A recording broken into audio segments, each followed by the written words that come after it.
Hare Krishna, Hare Krishna, Krishna Krishna, Hare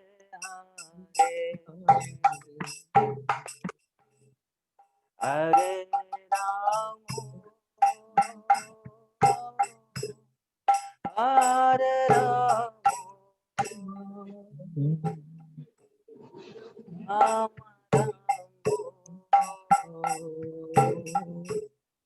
Hare Hare, Hare Krishna, Hare Krishna, Krishna Krishna, Hare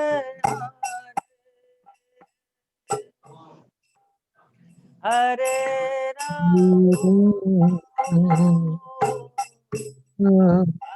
Hare Rama, Ram Rama Ram, Rama, Hare Hare Krishna, Hare Krishna, Krishna Krishna, Hare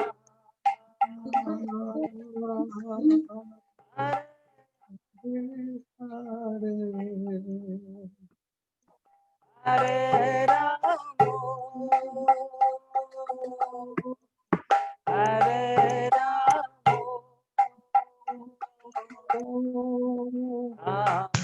Ram Ram,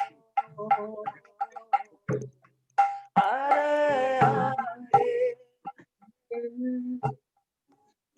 Hare, Hare Krishna,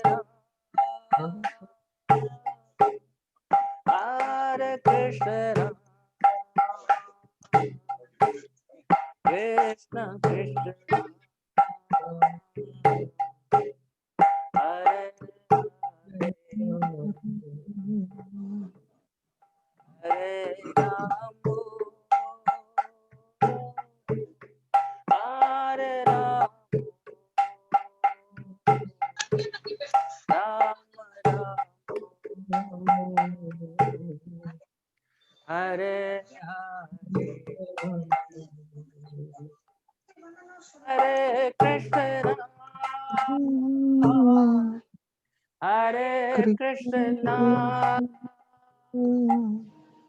Krishna Krishna, Hare Hare Ram,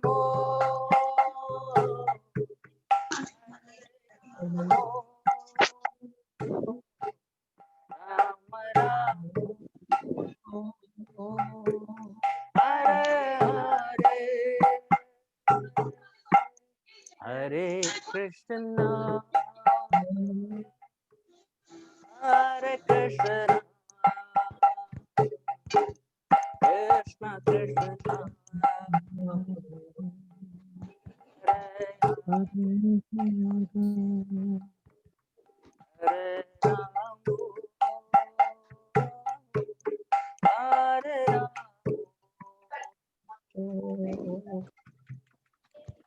Ram Ram, Hare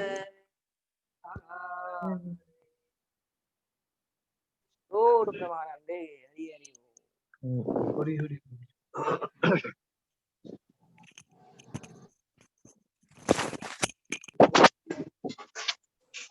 শোনা যাচ্ছে তো without headphone শোনা যাচ্ছে তো আমাদের voice? হ্যাঁ হ্যাঁ শোনা যাচ্ছে।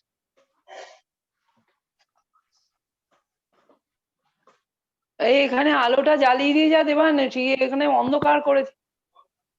এই আরম্ভ হলেই ভদ্রমহিলার ভ্যাজ হয়ে যাবে।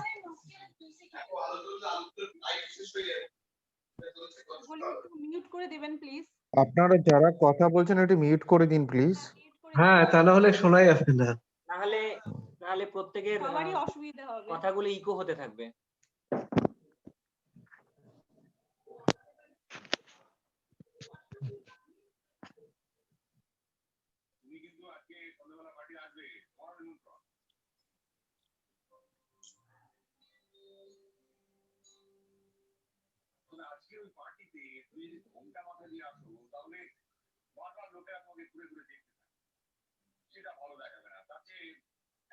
কার বাড়িতে টিভি চলছে, টিভিটা একটু মিউট করে দিন, তাহলে অন্য রুমে যান।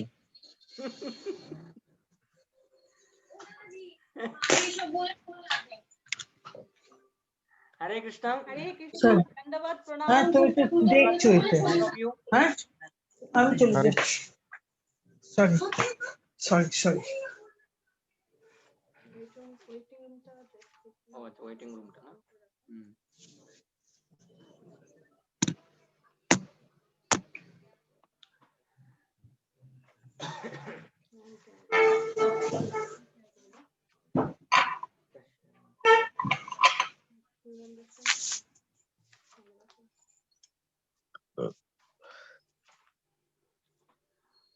আমি ওম অজ্ঞানে তিমিরান্ধস্য স্ক্রিনটা শেয়ার করার চেষ্টা করছি, দেখছি।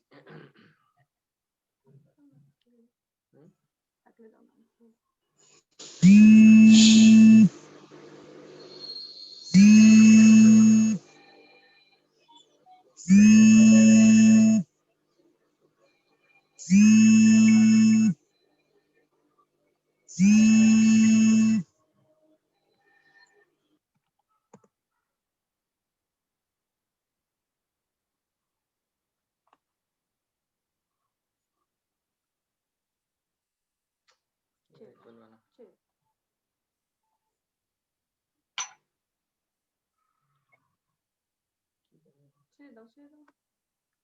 শুরু করে দিই। তো হরে কৃষ্ণ, আমরা একটা মন্ত্র পাঠের মাধ্যমে স্টার্ট করছি। মন্ত্র পাঠের মাধ্যমে শুরু করছি।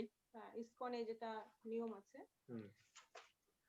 ওম অজ্ঞানাতিমিরান্ধস্য জ্ঞানাঞ্জনশলাকয়া চক্ষুरुन्मिलितं येन तस्मै श्री गुरुवे नमः। श्रीचैतन्यमनोभीष्टं स्थापितं येन भूतले स्वयं रूपा कदा मह्यं ददाति स्वपदान्तिकम्। वन्देऽहं श्रीगुरो श्रीयुतापदकमलं श्रीगुरुं वैष्णवांश्च श्रीरूपां सहप्रजातां सहगना रघुनाथं तं सजीवम् स्वाद्वैतं सावधूतं परिजनासहितं श्रीचैतन्यदेवं श्रीराधा कृष्णपादान् सहगना ललिता श्रीविशाखा ललितांश्च। नमो हे कृष्णा करुणा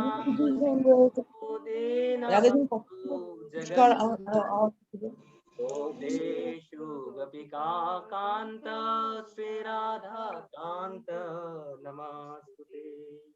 तप्त काञ्चन गौराङ्गी श्रीराधे वृन्दावनेश्वरी वृषभानुसुते देवी प्रणमामि हरि। नाचलनिवासाय नित्याय परमात्मने बलभद्र सुभद्राभ्यां जगन्नाथाय तिषे नमः।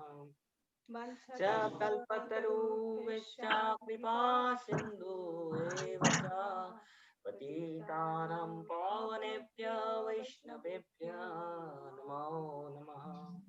जय श्री कृष्ण चैतन्य प्रभु Nityanand Shri Advaita Gadadhar Srivasadi Gaura Bhakta Vrinda. Hare Krishna Krishna Krishna Hare Hare Hare Rama Rama Rama Hare Hare Hare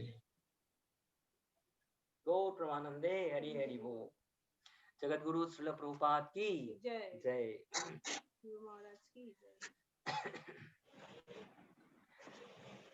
তো আজকে আগের দিন আমরা দরজা জানলা বন্ধ কইরা আপনারা একটু সবাই মিউট করে দেবেন। হ্যাঁ, গুড নাইট দেখি আগের দিন আমরা ও ওরা জন্য কোনো কাম নেই হয় না কিছু গো আর যাই রিয়া মাতাজি প্লিজ একটু মিউট করে করে দিবেন। দিয়েছি মাতাজি মিউট করে দিয়েছি।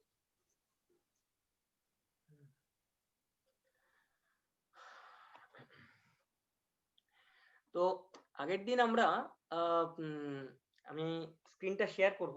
আগের দিন আমরা ভগবত গীতা শুরু করেছিলাম।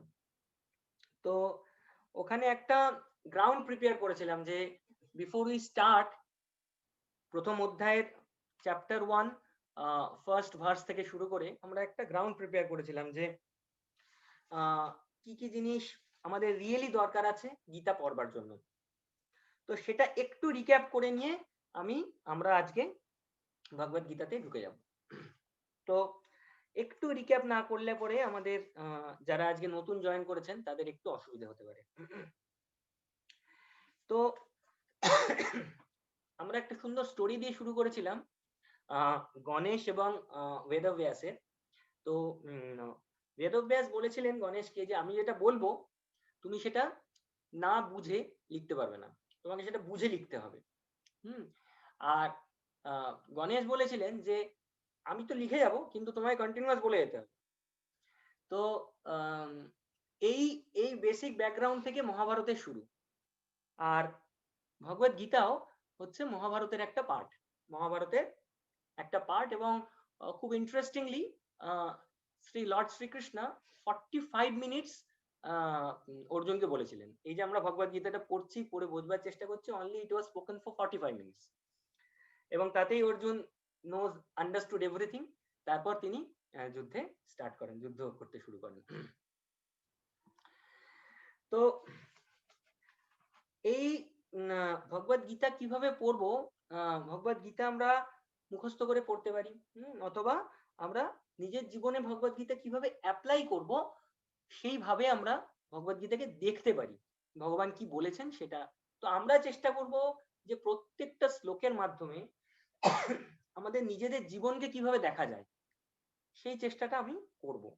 কারণ বলা হচ্ছে যে আমাদের শ্রবণ কখন কমপ্লিট হবে, বলা হচ্ছে যে শ্রবণম যখন আমরা করব, তারপর মননম আমরা যখন চিন্তা করব, যে জিনিসটা শুনলাম সেই জিনিসটা আমরা চিন্তা করব, শ্রবণম মননম। তারপরের স্টেজটা হচ্ছে সবচেয়ে ইম্পর্টেন্ট, সেটা হচ্ছে নিরিধ্যায়নম। নিরিধ্যায়নম মানে হচ্ছে আপনারা একটু লিখে নেবেন। তার কারণ হচ্ছে কিছু কিছু জিনিস আমি আজকে কিছু শ্লোকাস বলবো, তো সেই শ্লোকাস গুলো একটু লিখে নিলে পরে নিজেদের জীবনে অনেক কাজে লাগবে। তো আমি পরে বলবো ডিউরিং দ্য টাইম। নিরিধ্যায়নম মানে হচ্ছে যে আমরা ওই যে জিনিসটা শুনলাম, যে জিনিসটা বুঝলাম, সেটা কিভাবে নিজের জীবনে অ্যাপ্লাই করলাম, সেটা হচ্ছে নিরিধ্যায়নম। ঠিক আছে? তো আর তারপরে হচ্ছে কীর্তনম। তারপরে হচ্ছে কীর্তনম, যেটা শুনলাম, যেটা বুঝলাম, যেটা আমাদের নিজেদের জীবনে অ্যাপ্লাই করলাম, সেটা কিভাবে আমাদের নিজেদের জীবনকে কীর্তন করলাম, সবাইকে বললাম। তো first chapter is talking about অর্জুনের বিষাদ যোগ। তো প্রভুপাদ বলছেন সৈন্য নিরীক্ষণ যোগ, বলদেব বিদ্যাভূষণ বলছেন অর্জুনের বিষাদ যোগ। তো এইখানে একটা খুব ইম্পর্টেন্ট জিনিস দিয়ে আমরা শুরু করেছিলাম, সেটা হচ্ছে যে বিষাদ কিভাবে যোগে পরিণত হলো। যোগ মানে হচ্ছে the connection with the supreme Lord. তাহলে আমাদের হতাশা মানে বিষাদ, অর্জুনের বিষাদ কিভাবে যোগে পরিণত হলো। তো এইখানে আমরা ডিসকাস করেছিলাম যে যে মানুষ যখন খুব ফ্রাস্ট্রেটেড, যখন খুব আর্ত, হ্যাঁ, তখন মানুষ ভগবানের শরণাপন্ন হয়। তো ভগবদ গীতার 16 নম্বর চ্যাপ্টারে বলা হচ্ছে যে 4 টাইপের লোক ভগবানের কাছে যান আর 4 টাইপের লোক ভগবানের কাছে যান না। তো যে 4 টাইপের লোক ভগবানের কাছে যান তার আমরা ক্যাটেগরাইজেশন করিয়েছিলাম, সেটা হচ্ছে আর্ত, অর্থার্থী, জিজ্ঞাসু আর জ্ঞানী। জ্ঞানী। যারা খুব ডিস্ট্রেসড, অর্থার্থী যারা প্রচুর টাকা পয়সা চান, জিজ্ঞাসু যারা কিউরিয়াস, এবং জ্ঞানী। তো এই 4 টাইপের লোক ভগবানের কাছে যান। তো সেইখানে আমরা একটু আদি ভৌতিক, যারা আর্ত আছেন তারা আদি ভৌতিক, আদি দৈবিক এবং আধ্যাত্মিক ক্লেশ সম্বন্ধে একটু আলোচনা করেছিলাম। তো সেই জিনিসটা কি, আদি ভৌতিক মানে হচ্ছে যে পেন, যে ক্লেশাস গুলো আমরা পাচ্ছি, that pain caused by our own mind, সেটা হচ্ছে আধ্যাত্মিক শ্লোক, আধ্যাত্মিক ক্লেশা। আদি ভৌতিক মানে হচ্ছে the pain caused by others. আর আদি দৈবিক মানে হচ্ছে the pain caused by natural disaster, যেটা প্যান্ডামিক সিচুয়েশনে। জয়ন্ত প্রভু, এক মিনিট ধরেছিস? তো এইরকম 4 টাইপের, এইরকম 3 টাইপের আমাদের ক্লেশাস আছে। হ্যাঁ, এই ক্লেশাস গুলোর ভেতরেই আমরা আমাদের নিজেদের যাবতীয় যা প্রবলেমস, সেটা এই 3 টাইপের ক্লেশাসের মধ্যেই আমরা দেখতে পাই। আদি ভৌতিক, আধ্যাত্মিক এবং আদি দৈবিক। তো আমরা এবারে ইয়েতে একটু একটু করে ধীরে ধীরে ঢুকবো। তার আগে আমি একটা স্ক্রিন শেয়ার করব, যাদের ইয়ে নেই, ভগবদ গীতা নেই, তারা ওইখান থেকে পড়তে পারবেন। আমি স্ক্রিনটা শেয়ার করছি।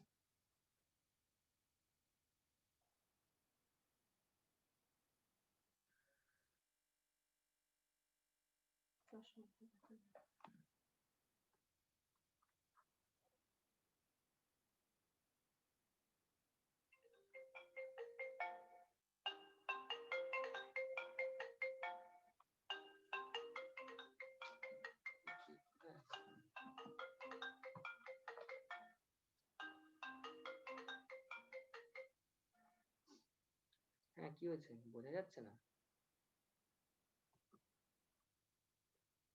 আচ্ছা, ঠিক আছে। আচ্ছা, আপনাদের কি কারুর কথা শুনতে অসুবিধা হচ্ছে? কথা শোনা যাচ্ছে কি?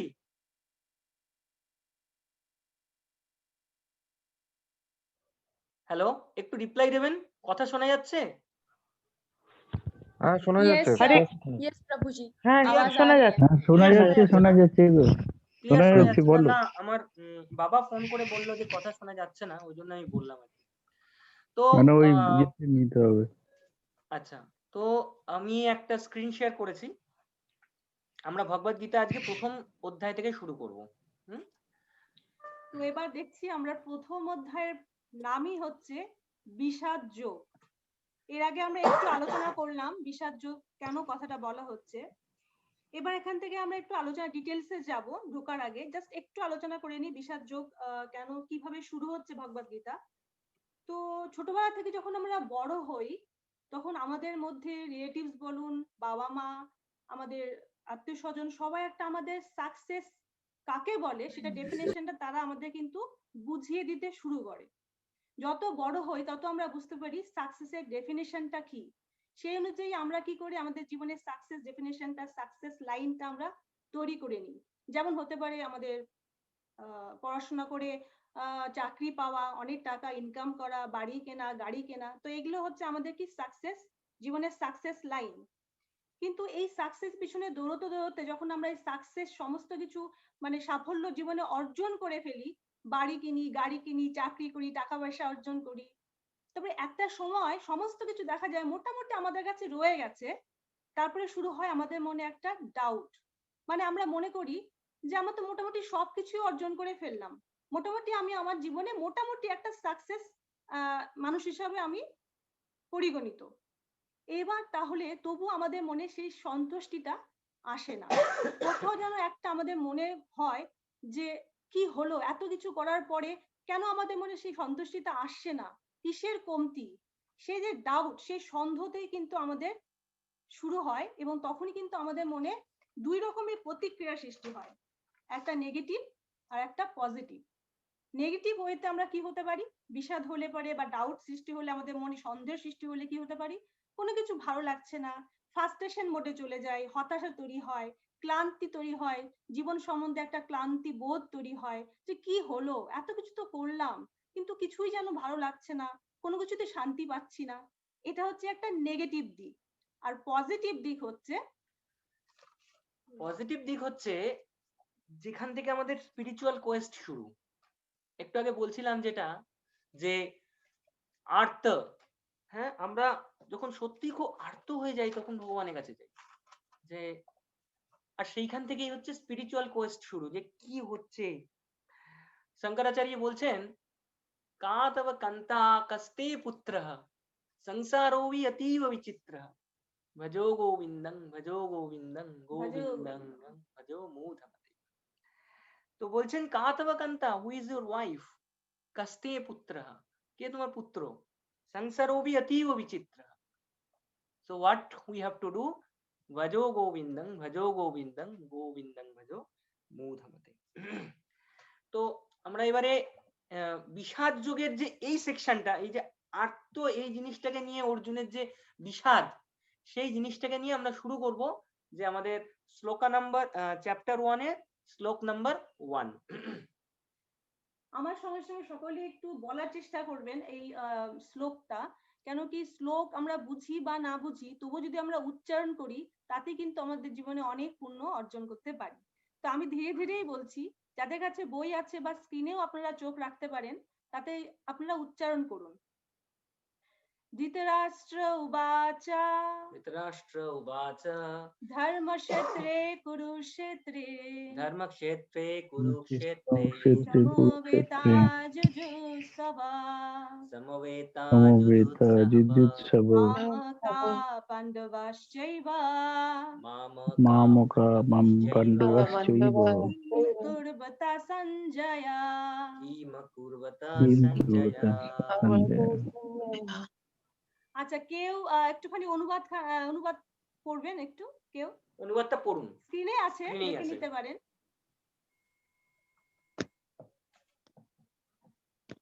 কেউ একজন পড়ুন। मेरे पास है माताजी, पर हिंदी में चलेगा? पढ़िए, कोई प्रॉब्लम नहीं, पढ़िए। धृतराष्ट्र ने कहा, हे संजय, धर्म भूमि कुरुक्षेत्र में युद्ध की इच्छा से एकत्र हुए मेरे तथा पांडु के पुत्रों ने क्या किया?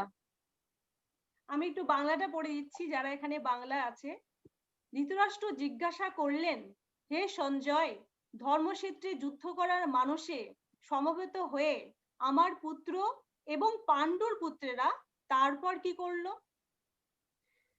তো এবার আমরা একটু আলোচনার মধ্যে যেতে পারি। দেখা যাচ্ছে এই অনুবাদটা পড়ার সঙ্গে সঙ্গে বোঝা যাচ্ছে যে ধৃতরাষ্ট্রের মধ্যে একটা ভয়ের সৃষ্টি হয়েছে। তাই জন্য ধৃতরাষ্ট্র জিজ্ঞেস করলো যে আমার পুত্র এবং পাণ্ডুর পুত্ররা কি করলো। তো এখানে আমরা ধৃতরাষ্ট্রের যে ভয়গুলোকে আমরা পর পর আলোচনা করব, শুধুমাত্র এই অনুবাদটিকে নেই। তো অনুবাদের মধ্যে দেখা যাচ্ছে প্রথমেই একটা কথা লেখা আছে, ধর্মক্ষেত্রে কুরুক্ষেত্রে।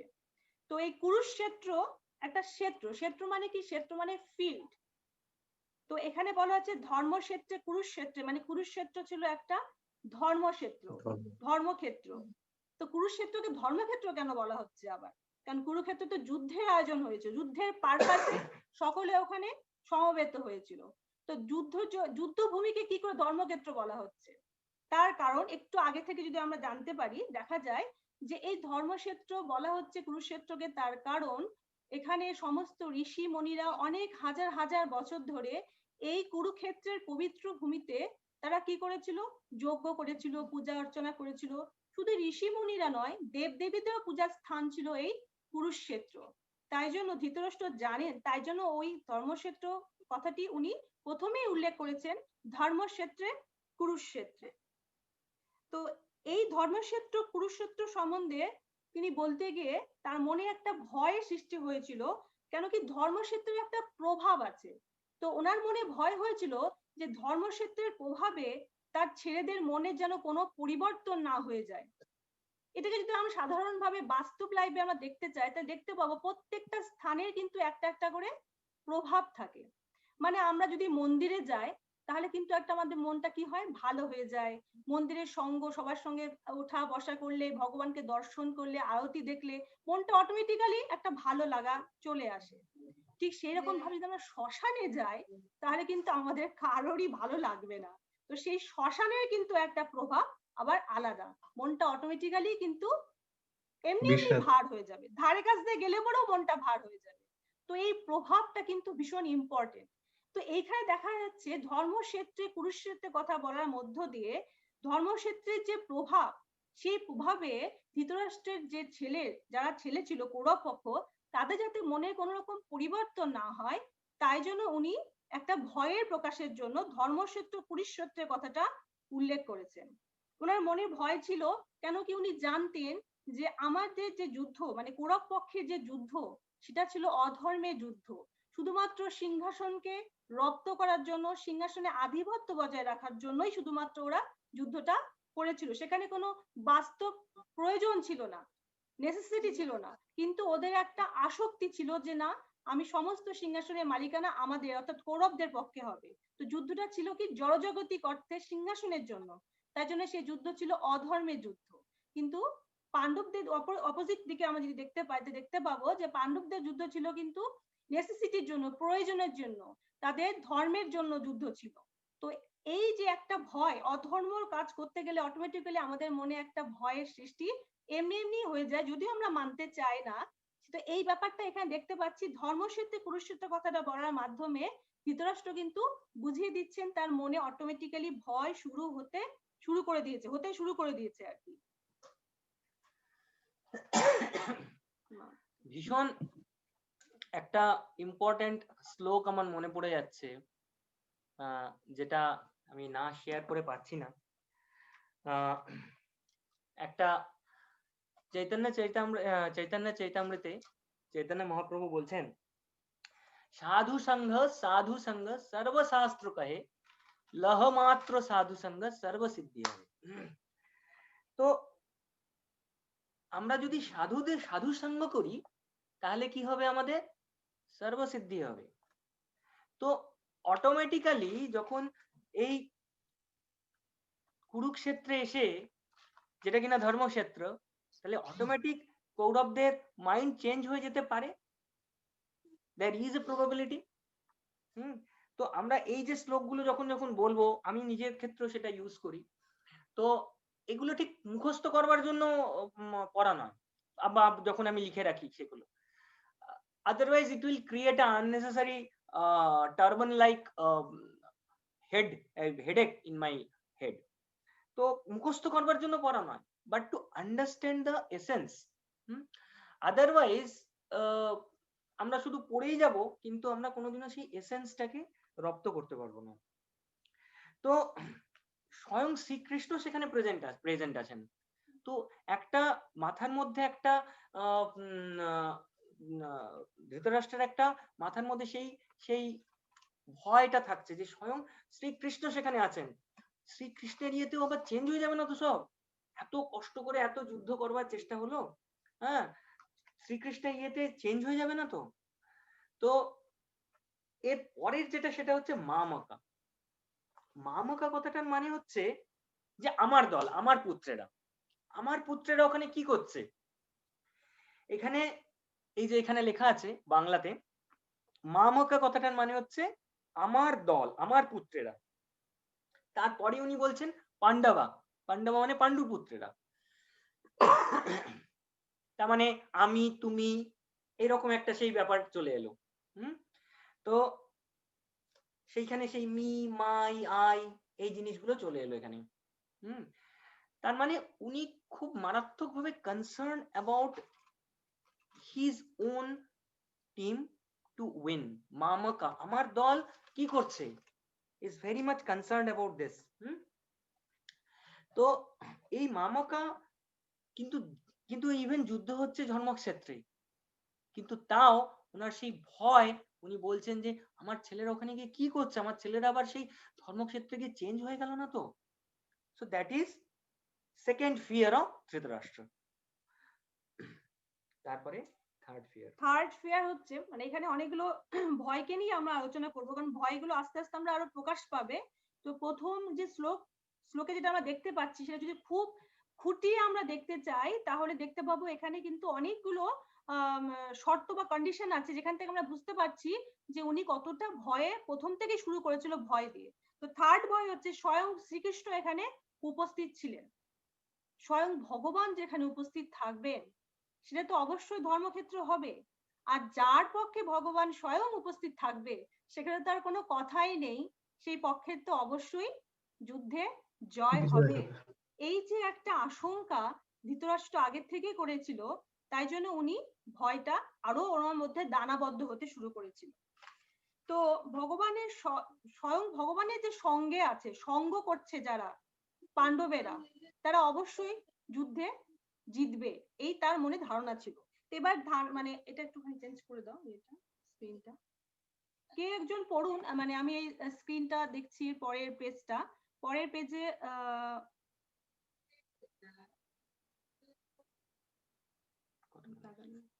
পরের পেজে ধান ক্ষেত্রে, আচ্ছা আমি পড়ে দিচ্ছি, ব্যাস ব্যাস ধান লাস্টে কটা স্ট্যান্ডে আমি পড়ছি, তাহলে বুঝতে পারা যাবে। প্রভুপাদ এখানে লিখেছেন, প্রভুপাদের লেখা অনুযায়ী এখানে ধান ক্ষেত্রে যেমন আগাছাগুলি তুলে ফেলে দেওয়া হয়, তেমনি ভগবদ গীতার সূচনা থেকেই আমরা দেখতে পাচ্ছি কুরুক্ষেত্রের রণাঙ্গনে ধর্মের প্রবর্তক ভগবান স্বয়ং উপস্থিত থেকে ধৃতরাষ্ট্রের পাপিষ্ঠ পুত্রদের সমূলে উৎপাটিত করে ধার্মিক যুধিষ্ঠিরের নেতৃত্বে ধর্মপরায়ণ মহাত্মাদের পুনঃপ্রতিষ্ঠা করবার আয়োজন করেছেন। তো এখান থেকে শিল প্রভুপাদ খুব সুন্দর একটা উদাহরণ দিয়ে বোঝানোর চেষ্টা করেছেন ধান ক্ষেত্রে। ধানের যখন গাছ রোপণ করা হয়, সেই মাঠে কি করা হয়, আগের থেকে আগাছাগুলোকে পরিষ্কার করে দেওয়া হয়, আগাছাগুলোকে উঠিয়ে দিয়ে তারপরে কি করা হয়, ধানের গাছ রোপণ করা হয়। ঠিক সেইভাবে শিল প্রভুপাদ আমাদের বলতে চেয়েছে যে ধর্মক্ষেত্রে কুরুক্ষেত্র স্বয়ং শ্রী ভগবান উপস্থিত থেকে আগাছা সম কারা না কৌরবদের উৎপাটন করে, কৌরবদের সমূলে উৎপাটন করে ধর্মের জয় অর্থাৎ ধানের বীজকে না পাণ্ডুপুত্রদের উনি মানে পাণ্ডুপুত্রদের উনি প্রতিষ্ঠা করার জন্যই এই ধর্মের ক্ষেত্রে যুদ্ধর আয়োজন করেছিলেন।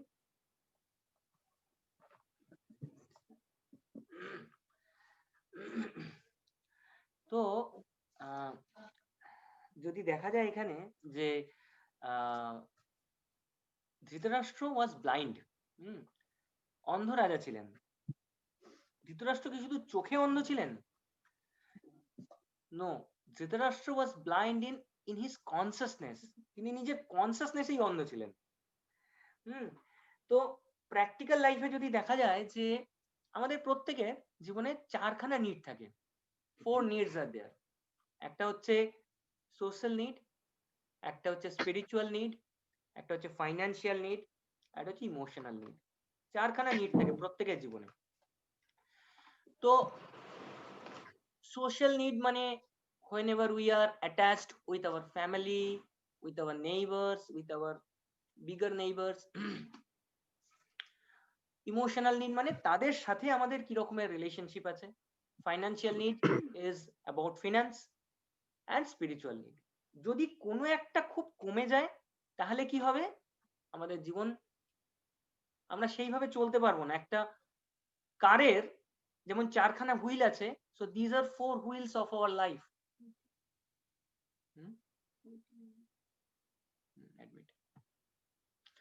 So these are 4 wheels of our life.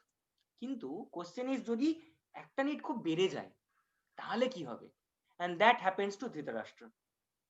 তো আমরা ব্লাইন্ড হয়ে যাব। যদি ফাইন্যান্সিয়াল নিড খুব বেড়ে যায়, অথবা যদি ইমোশনাল নিড খুব বেড়ে যায়, আমার ছেলে আমার ছেলে আমার পুত্র, তাহলে কি হবে? That happens to Dhritarashtra. Blindness factor চলে আসবে। তো কোনোটাকেই বিশাল বাড়তে দেওয়া যাবে না। Dhritarashtra had done that। পুত্র শোকে একদম সম্পূর্ণরূপে অন্ধ হয়ে পুত্র যা বলেছে সেটাতে চলে গেছেন, অধর্মের পথে চলে গেছেন। doesn't he know that what is dharma and what is adharma? Yes, he knew that। কিন্তু উনি সেটাতে যেতে পারেননি। তার কারণ হচ্ছে সেই ব্লাইন্ডনেস ফ্যাক্টর।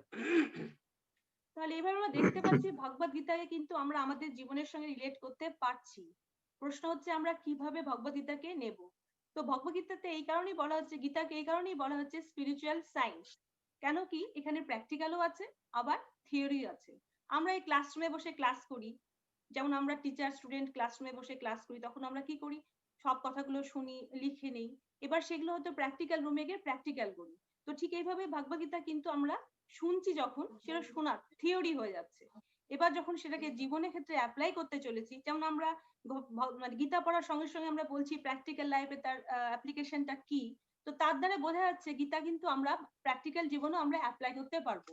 ঠিক সেই জন্য ভগবদ গীতাকে বলা হচ্ছে স্পিরিচুয়াল সায়েন্স, তাই না? আচ্ছা, এই যে আমাদের শ্লোকে আমাদের একটা খুব ইম্পর্টেন্ট শ্লোকটা তুমি যদি স্ক্রিনে শেয়ার করো ওনাদের, শ্লোকে একটা খুব সুন্দর ইম্পর্টেন্ট মানে জায়গা আছে যেখান থেকে বোঝা যাচ্ছে ধৃতরাষ্ট্রের সেই আবার ভয়। কি ভয়? মামকা পাণ্ডবাশ্চৈব, ঠিক আছে এতদূর অব্দি। কিম আকর্বতা সঞ্জয়, কিম মানে কি, আকর্বত মানে করেছিল। এবার প্রশ্ন হচ্ছে ধর্মক্ষেত্রে একদিকে মানে কুরুক্ষেত্রে একদিকে পাণ্ডবদের সৈন্যবাহিনী সুসজ্জিত অবস্থায় দাঁড়িয়েছিল যুদ্ধ করার জন্য, অপরপক্ষে মানে কৌরবরাও ছিল দাঁড়িয়ে। তো এই যুদ্ধক্ষেত্রে দাঁড়িয়ে তারা কি করবে? আর তা তো অন্য কিছু করতে পারবে না, তা তো যুদ্ধই করবে। কিন্তু ধৃতরাষ্ট্র তবুও জিজ্ঞেস করছে যে ওরা দুই পক্ষ ওরা কি করছে, যুদ্ধ করছে না কি করছে? তো এখান থেকে বোঝা যায় ওনার ভয়টা কত দানাবদ্ধ ছিল। এবার হয়তো আমরা পরীক্ষা হলে গেলাম, এক্সাম হলে গেলাম, বেরিয়ে এলাম, এবার আমাদের প্যারেন্টস জিজ্ঞেস করলো হয়তো যে তুমি পরীক্ষা হলে গিয়ে কি করলে। এটা একটা মূর্খের মতো প্রশ্ন যে পরীক্ষা হলে গিয়ে আমরা কি করব, পরীক্ষা হলে গিয়ে তো আমরা পরীক্ষাই দেব। তো তবুও আমরা কেন এখানে বলছি, উনি কেন স্ট্রেস দিয়েছেন, কারণ ওনার মধ্যে একটা ভয় কাজ করছিল, তাই জন্য উনি পুনরায় সেটা জিজ্ঞেস করছেন, আগ বাড়িয়ে জিজ্ঞেস করছেন তাহলে কি যুদ্ধ ক্ষেত্রে ওরা দুই পক্ষের মধ্যে কি হচ্ছে। তো এখান থেকে বোঝা যায় যে ধৃতরাষ্ট্রের মনের মধ্যে অধর্মের যুদ্ধ যে উনি রচনা করেছিলেন সেটাকে নিয়ে ওনার মনের মধ্যে কি ছিল, একটা ভয় দানা বাঁধতে শুরু করে দিয়েছিল। এইবার আমাদের নেক্সট শ্লোকাতে যাচ্ছি। নেক্সট শ্লোকটা পড়ে দাও। আমি পড়ছি, আপনারাও পড়ুন, সঙ্গে সঙ্গে ধীরে ধীরে পড়ুন। সঞ্জয় উবাচ দৃষ্টাতু পাণ্ডবানিকং দুর্যোধনস্তদা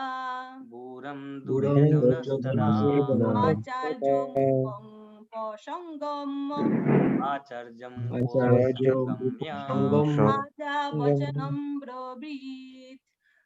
রাজা বচনম ব্রবীত। অনুবাদটা কেউ পড়ুন, কেউ একজন অনুবাদ পড়ুন।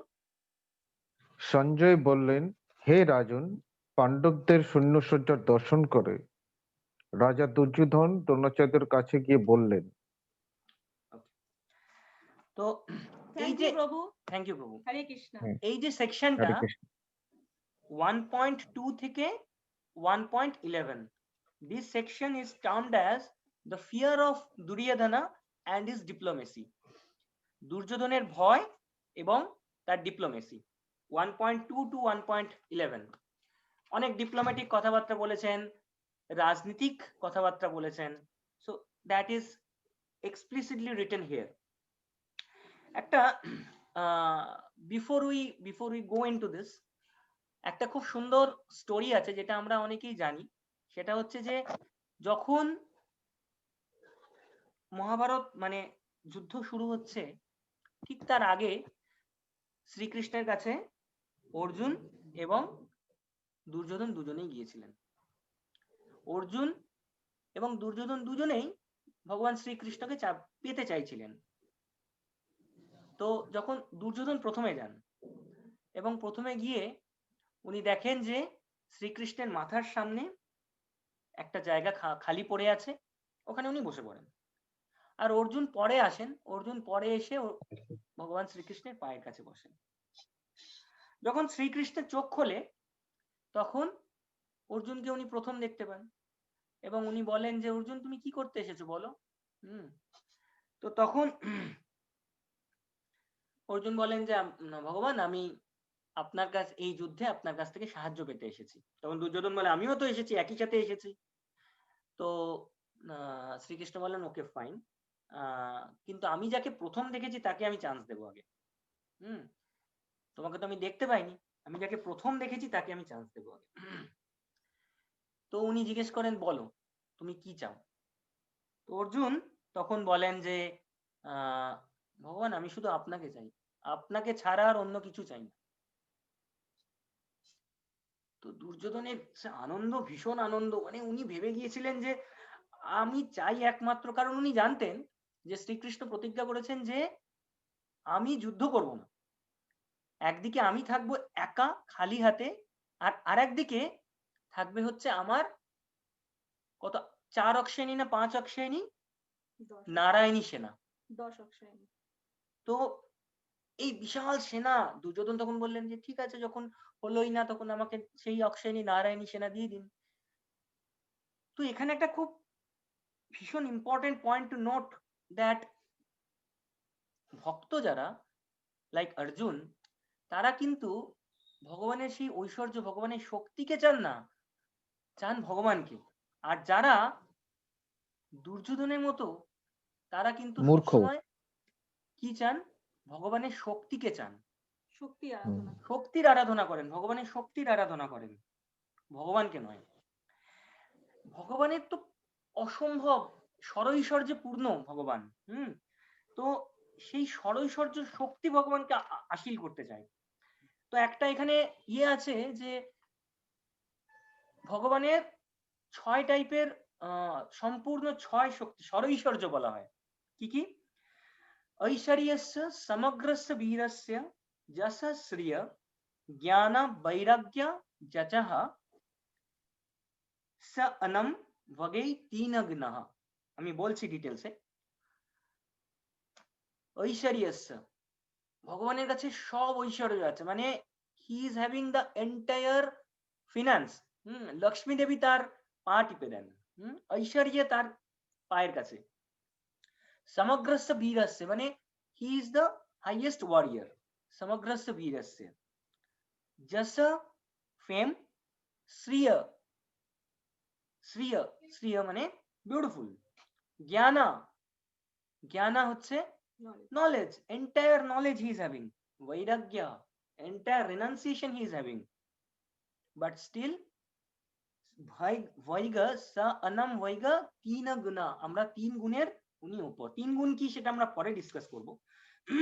বাট ভগবানের ষড়ৈশ্বর্য হচ্ছে যে ঐশ্বর্য, সমগ্রস্য বীরস্য যশ শ্রিয়। তো কিন্তু যিনি ভক্ত তিনি কিন্তু ভগবানের এই সমস্ত ঐশ্বর্য কোনো কিছুই চাইছেন না, তিনি চাইছেন হচ্ছে ভগবানকে। তিনি চাইছেন হচ্ছে ভগবানকে, ভগবানের শক্তিকে না, তিনি চাইছেন ভগবানকে। যাই হোক, এখানে তাহলে আমরা দেখতে পেলাম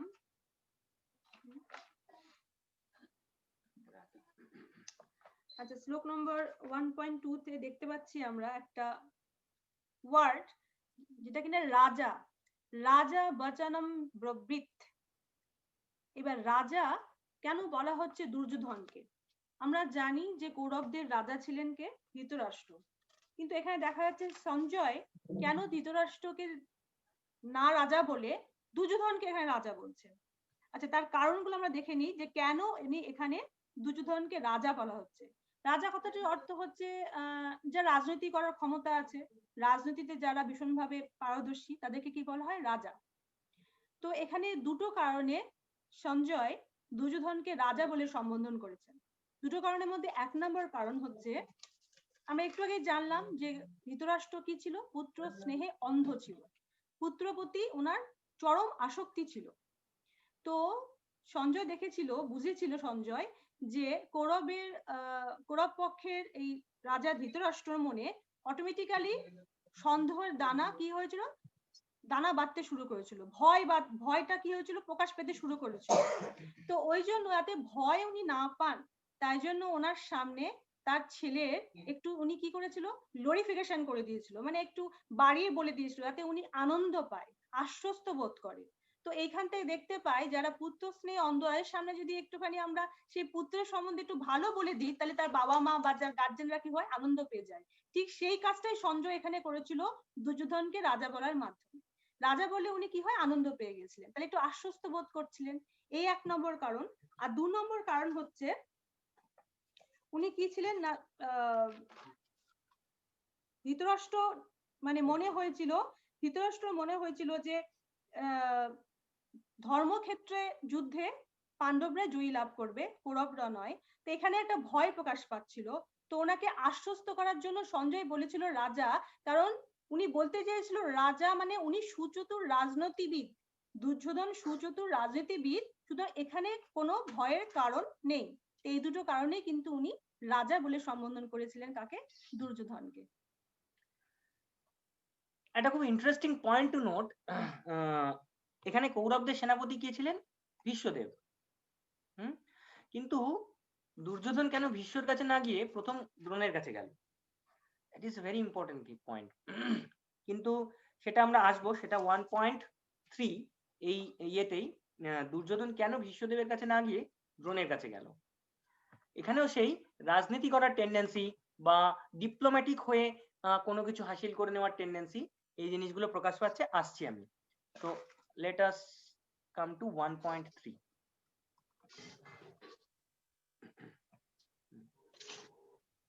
আমার সঙ্গে পড়ুন সকলেই।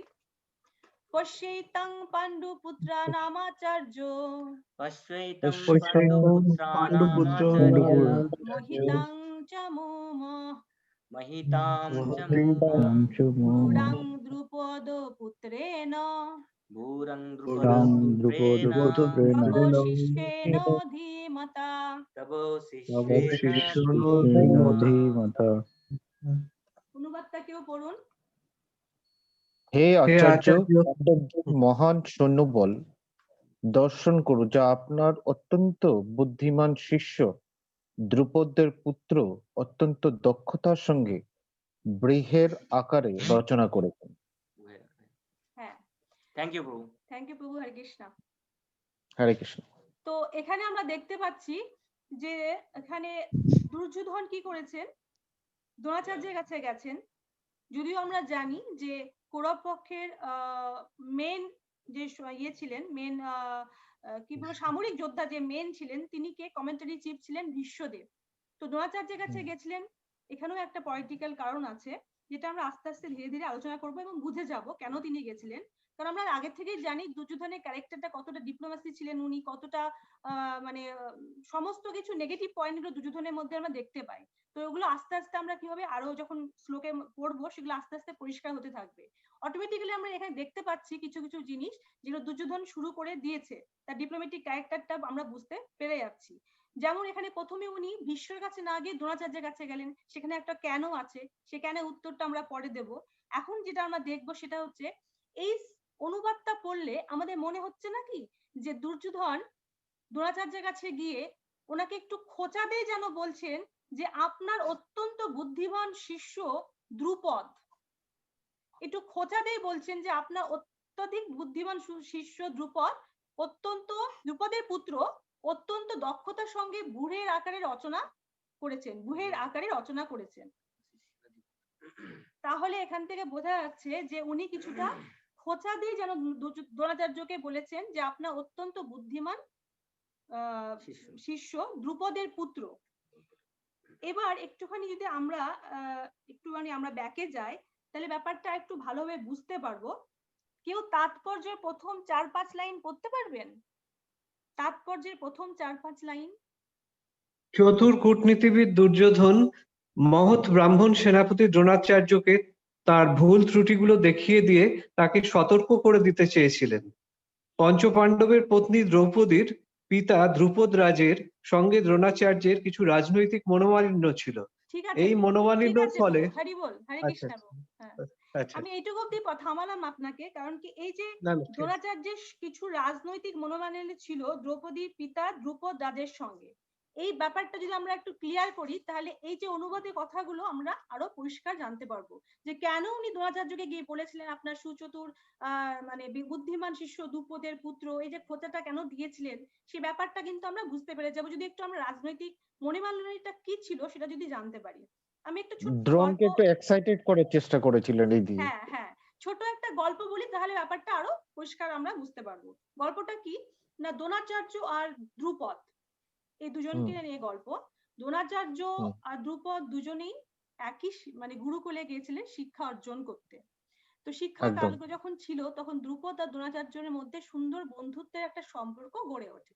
দুজন দুজনকেই কথা দিয়েছিল, বিশেষ করে দ্রুপদ দ্রোণাচার্যকে কথা দিয়েছিল যে আমি যখন রাজা হব, রাজত্বের ভার পাবো, তখন আমি আমার রাজত্বের অর্ধেক অংশ আমি তোমাকে দেব, মানে দ্রোণাচার্যকে দেব। এবার তাদের শিক্ষা জীবন শেষ হলে তখন যখন তারা নিজেদের জীবন শুরু করে তখন দেখা যায় পরবর্তীতে দ্রুপদের রাজা কিন্তু কে হয়েছিল না, পাঞ্চালের রাজা হয়েছিল দ্রুপদ। পাঞ্চাল রাজ বলা হয় দ্রুপদকে। আর দ্রোণাচার্য ছিল একজন ব্রাহ্মণ। তো সেই সময় ব্রাহ্মণ অবশ্যই কি ছিল, গরিব ছিল তারা। তো কোনো এক সময় জীবনে এরকম একটা কঠিন অবস্থায় দ্রোণাচার্য তার প্রিয় বন্ধু দ্রুপদের কথা মনে পড়ে। দ্রুপদ বলেছিল না তাকে যে রাজ্যে অর্ধেক অংশ দেবে। তো সেই কথা অনুযায়ী, সেই প্রতিশ্রুতি অনুযায়ী দ্রোণাচার্য পাঞ্চাল রাজ দ্রুপদের কাছে গিয়ে উপস্থিত হয়েছিল। কিন্তু পাঞ্চাল রাজ তাকে তো চিনতে পারেইনি, অর্ধেক রাজ্য দেওয়ার তো দূরের কথা, তাকে অপমান করে তার রাজ্য থেকে তাড়িয়ে দিয়েছিল। এটি দ্রোণাচার্য মেনে নিতে পারেনি, তার মনে ভীষণ একটা আঘাতের সৃষ্টি হয়েছিল। পরবর্তীতে আমরা দেখতে পারি যে এই দ্রোণাচার্যই কিন্তু পাণ্ডব আর কৌরবদের গুরু হিসাবে নিযুক্ত হয়েছিল। শেষ পর্যন্ত যখন পাণ্ডব এবং কৌরবদের অস্ত্রবিদ্যা সমস্ত শেষ হয়েছিল তখন এই দ্রোণাচার্য কিন্তু দক্ষিণা চেয়েছিল পাণ্ডব আর কুরুর পুত্রদের কাছে। কি দক্ষিণা ছিল না, দক্ষিণা ছিল এটা, গুরু দক্ষিণা ছিল এটাই, দ্রুপদরাজ ধ্বংস করতে হবে, তুমি পাঞ্চাল রাজ দ্রুপদকে বন্দি করে নিয়ে আসো, পাঞ্চাল রাজ দ্রুপদকে বন্দি করে আমার কাছে নিয়ে এসো।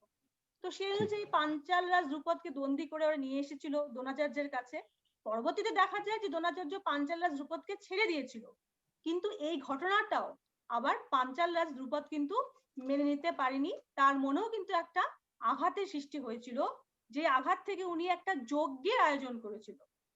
আর সেই যজ্ঞে উনি চেয়েছিলেন কি বর হিসাবে না, এই যজ্ঞ থেকে এমন একজন পুত্র উদ্ভব হোক যে কিনা দ্রোণাচার্যের মৃত্যুর কারণ হবে। এই দ্রোণাচার্যের মৃত্যুর কারণ হিসেবে যিনি যে পুত্রকে চেয়েছিলেন সেই পুত্রর নামই হচ্ছে ধৃষ্টদ্যুম্ন। এই ধৃষ্টদ্যুম্নই হচ্ছে দ্রুপদের পুত্র। আর একজন উদ্ভব হয়েছিল যজ্ঞ থেকে, অগ্নিশিখা থেকে, তিনি হচ্ছেন দ্রৌপদী। ধৃষ্টদ্যুম্ন আর দ্রৌপদী দুজনেই উদ্ভাবন হয়েছিল এই যজ্ঞের অগ্নি থেকে। এই ধৃষ্টদ্যুম্ন পরবর্তীতে দেখা যায় দ্রোণাচার্যের কাছে গিয়েছিল অস্ত্র শিক্ষা করার জন্য। অস্ত্র শিক্ষা গুরু হিসাবে দ্রোণাচার্যকে গ্রহণ করতে চেয়েছিল। দ্রোণাচার্য চাইলে ফিরিয়ে দিতে পারতো, কিন্তু দ্রোণাচার্য যেহেতু ব্রাহ্মণ ছিল, তিনি ব্রাহ্মণের ধর্মকে কখনোই বিনষ্ট করতে চাননি। যদিও তিনি জানেন এই ধৃষ্টদ্যুম্নই কিন্তু তার মৃত্যুর কারণ হবে, তবুও তিনি ওনাকে মানে ফিরিয়ে দেননি, ধৃষ্টদ্যুম্নকে ফিরিয়ে দেননি। তিনি ওনাকে কি করেছিল, অস্ত্র শিক্ষা দিয়েছিল। আর সেই অস্ত্র শিক্ষা দিয়েছিল জন্য উনি কি হলো, শিষ্য হয়ে গেল দ্রোণাচার্যের। ঠিক এই পয়েন্ট থেকে কিন্তু দুর্যোধন, এবার আমরা একটু ফিরে আসি অনুবাদে, ঠিক এই পয়েন্ট থেকে কিন্তু দুর্যোধন বলতে চেয়েছে যে তার বুদ্ধিমান শিষ্য দ্রুপদের পুত্র অত্যন্ত দক্ষতার সঙ্গে পাণ্ডবদের পক্ষে, যেহেতু ওনারা ছিল, তো পাণ্ডবদের পক্ষে তার শিষ্য দ্রুপদের পুত্র ধৃষ্টদ্যুম্ন দাঁড়িয়েছিল গুচ্ছর আকার রচনা করে। তো এখানে কি হচ্ছে, দুর্যোধন একটু মনে করিয়ে দিচ্ছিল দ্রোণাচার্যকে যে যে ভুল করেছো সেই ভুলটা যেন পরে না তুমি করো। কারণ পরে উনি ভুল করেছিল বলে মনে হয়েছিল দুর্যোধনের, তো সেটা উনি একটু জাস্ট খোঁচা দিয়ে মনে করে দেওয়ার চেষ্টা করছিল যে তুমি তো ওনাকে মানে ধৃষ্টদ্যুম্নকে শিষ্য হিসেবে গ্রহণ করেছো, কিন্তু তার মায়ের বসে তুমি যেন আবার কোনো ভুল করে না বসো, তার দিকে ঝুঁকে গিয়ে যাতে কোনো রকম ভুল করে না বসো। তো এখান থেকে আমরা এই অনুবাদ থেকে আমরা এই জিনিসটা দেখতে পাচ্ছি।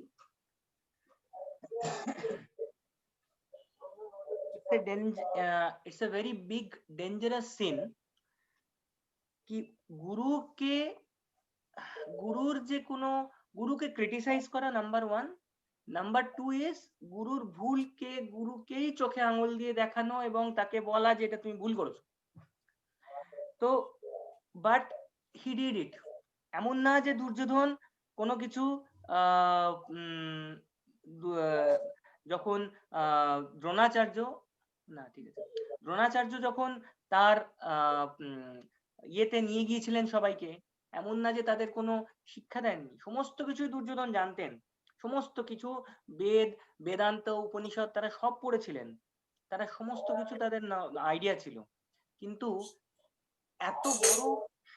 এত বড় অহংকারের যে চোখে পর্দা এবং সবসময় শুধু যেভাবেই হোক নিজেকে কিছুভাবে হাসিল করে নেওয়ার চেষ্টা, সেটাতে আর কোনো ওইসব নলেজ সবকিছু ব্যাকএন্ডে চলে গেছে।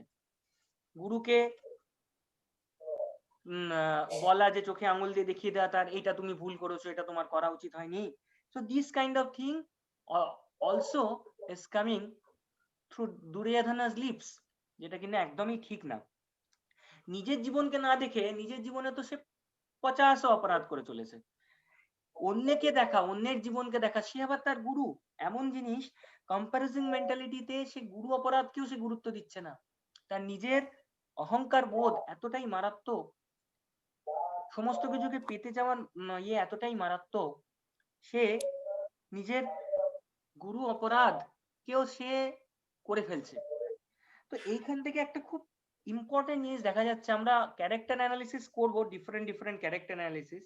এটা হচ্ছে দুর্যোধনের ওয়ান অফ দ্য ক্যারেক্টার। হ্যাঁ, এইরকম এই ক্যারেক্টার আমরা কিন্তু অ্যানালিসিস করেছি আগের ফার্স্টেই আমরা অ্যানালিসিস করেছি। আমরা তখন ধৃতরাষ্ট্র, অর্জুন এবং দুর্যোধনের ক্যারেক্টার অ্যানালিসিস করেছিলাম। তো it is one of them. এই যে জিনিসটা বললাম সেটা হচ্ছে আমাদের ওয়ান অফ দেম। 1.4.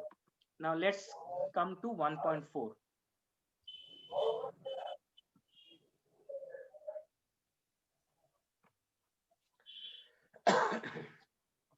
আচ্ছা, আমি পড়ছি বা পাঠ করছি, আপনারাও পাঠ করুন।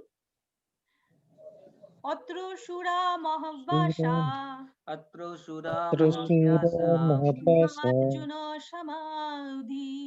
ভীমার্জুন সমাধি যুযুধান বিরাটশ্চ দ্রুপদশ্চ মহারথ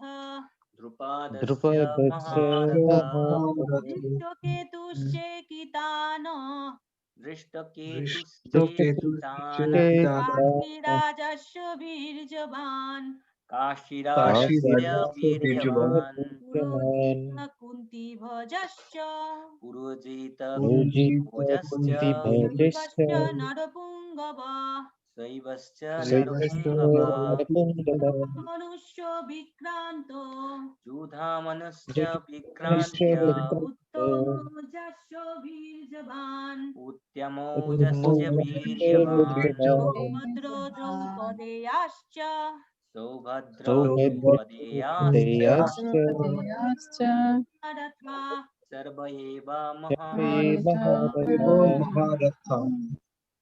আচ্ছা, কেউ একজন অনুবাদ করুন আবার। সেই সমস্ত সেনাদের মধ্যে অনেকে ভীম ও অর্জুনের মতো বীর ধনুর্ধারী রয়েছেন এবং যজুধান, বিরাট ও দ্রুপদের মতো মহাযোদ্ধা রয়েছেন।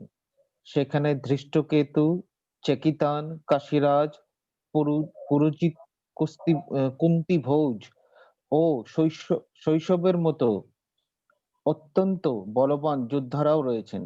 সেখানে রয়েছেন অত্যন্ত বলবান যুধামন্য, প্রবল পরাক্রমশালী উত্তমৌজা, সুভদ্রার পুত্র এবং দ্রৌপদীর পুত্রগণ। এইসব যোদ্ধার দ্বারা সকলেই একজন মহারথী। হরে কৃষ্ণ প্রভু, থ্যাংক ইউ। হরে কৃষ্ণ। তো এখানে অনুবাদে দেখা যাচ্ছে আবার সেই দুর্যোধন কি করছে, নিজে না দেখে অপরকে দেখানোর চেষ্টা করছে। মানে এখানে নিজের দিকে না তাকিয়ে অপরকে সবসময় উনি অপরের কথাই বলে যাচ্ছে, কারণ ওনার মধ্যে একটা সংখ্যা ছিল, ওনার মধ্যে একটা ভয় কাজ করছিল, উনি নিজের কথা প্রায় ভুলেই গিয়েছিলেন। উনি প্রথম থেকে দেখা যাচ্ছে শুধু পাণ্ডবদের কথাই উনি বলে যাচ্ছেন। তো উনি পাণ্ডবের কথা বলতে গিয়ে প্রথমে দেখা যাচ্ছে কি ভীম আর অর্জুনের কথা উল্লেখ করেছেন। ভীম আর অর্জুনের কথা কেন উল্লেখ করেছেন প্রথমেই কেন উল্লেখ করেছেন?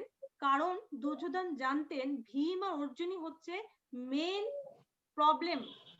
তাদের যুদ্ধ জয়ের জন্য ভীম আর অর্জুন হচ্ছে প্রথম বাধা পাণ্ডবদের পক্ষ থেকে।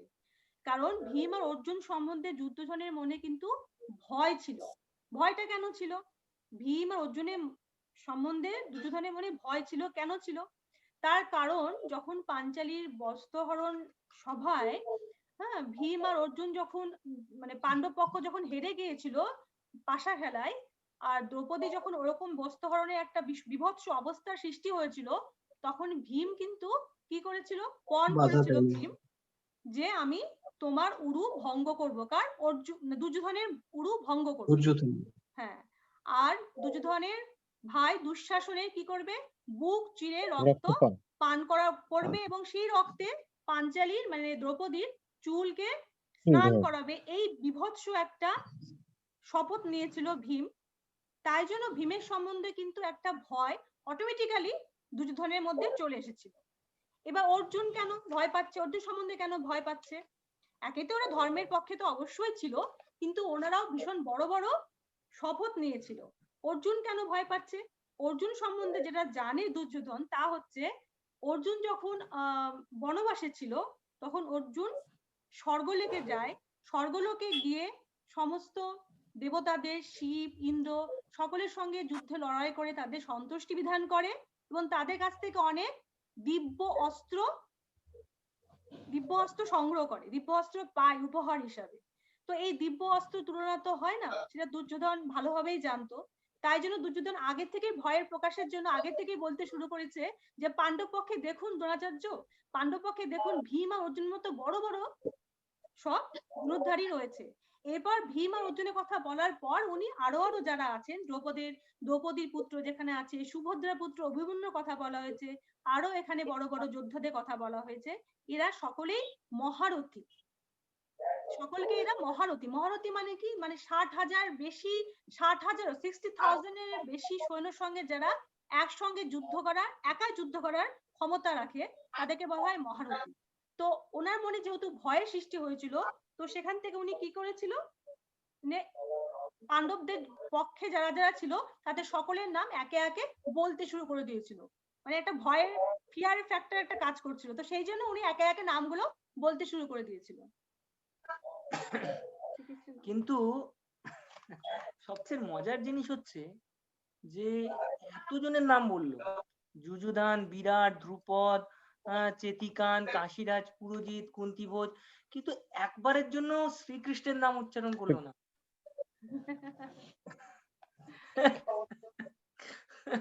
শ্রীকৃষ্ণ সেখানে মহামূর্খ ছিল, এটাই প্রমাণ করছে।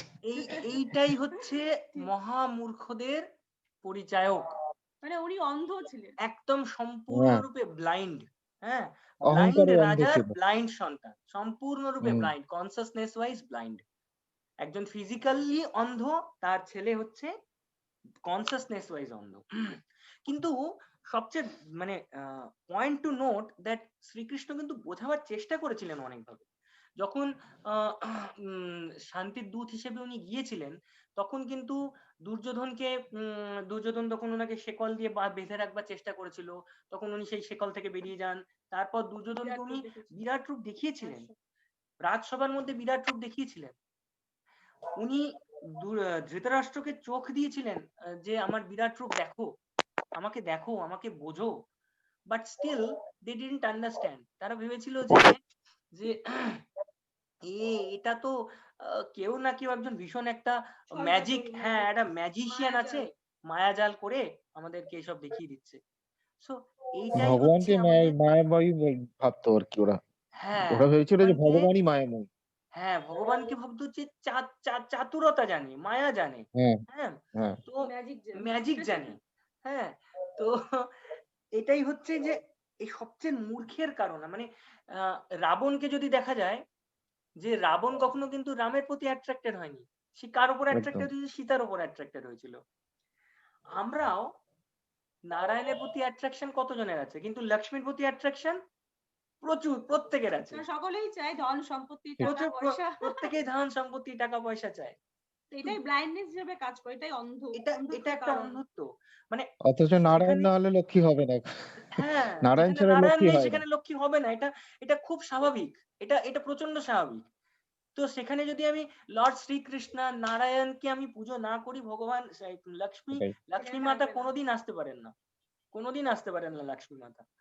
তো মানে এটাই হচ্ছে আমাদের এই জিনিসগুলো থেকে, এই ছোট ছোট পয়েন্ট থেকে আমি খুব ডিটেলসে আমরা ঢুকে ডিসকাস করবার চেষ্টা করছি to to get this points come out from this শ্লোকাস। দেখুন, আমরা তাড়াহুড়ো করে করলে পরে হয়তো এতক্ষণে অনেকগুলো শ্লোকা হয়তো আমাদের হয়ে যেত।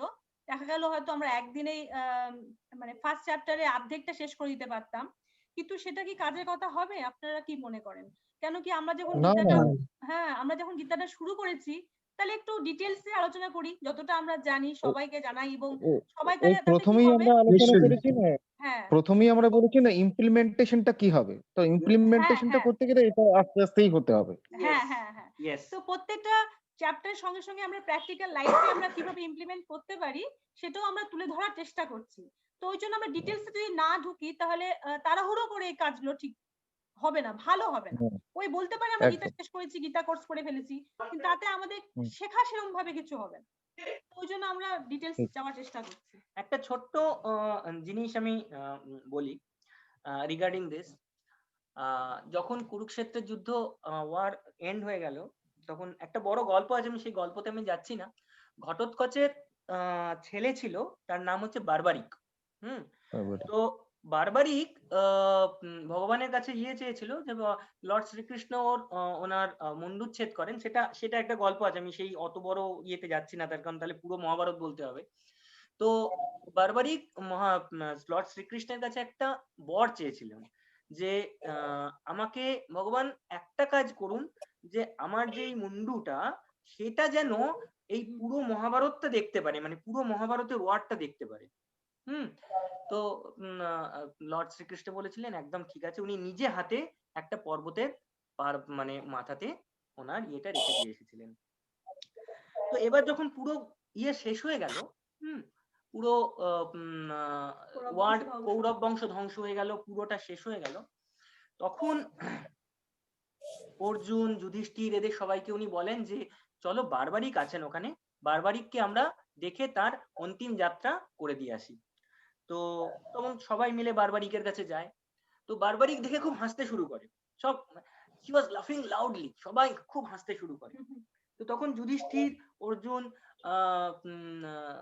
বুঝতে পারছেন না যে কেন এত হাসছে। হ্যাঁ, তখন অর্জুন বলছেন যে বারবারিক, তুমি কি দেখলে না যে আমরা কত ভীষণ পরিশ্রম করে এদেরকে হারিয়েছি, আমি কত কষ্ট করে ভীষ্মদেবকে করেছি।